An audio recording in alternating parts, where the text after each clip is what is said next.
বন্ধুরা, এই পেঁয়াজের ক্ষেতটি কিন্তু ছোট, তারপরও এই পেঁয়াজের ক্ষেতের ফলনগুলি দেখুন, আপনারা একটু লক্ষ্য করুন। দেখেন এই পেঁয়াজের ফলনগুলি দেখেন, এখানে একটা পেঁয়াজ, এই পেঁয়াজটা দেখেন কী পরিমাণ বড় হয়েছে দেখেন, এবং প্রত্যেকটা গাছের গোড়ায় কিন্তু এরকম ধরনের পেঁয়াজ রয়েছে দেখেন।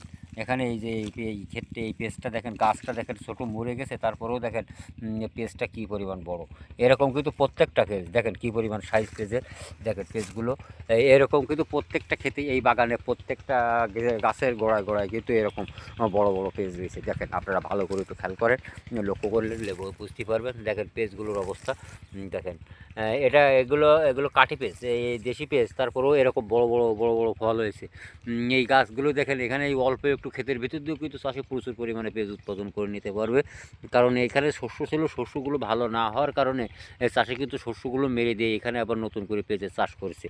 বিধায় তার দেখেন শস্য ক্ষেতের পাশে পেঁয়াজের চাষ, বিধায় এই যে পেঁয়াজ একটা শস্য হতো, তার চেয়ে কিন্তু 3-4 গুণ টাকার পেঁয়াজ কিন্তু সে এখান থেকে উৎপাদন করে নিতে পারবে।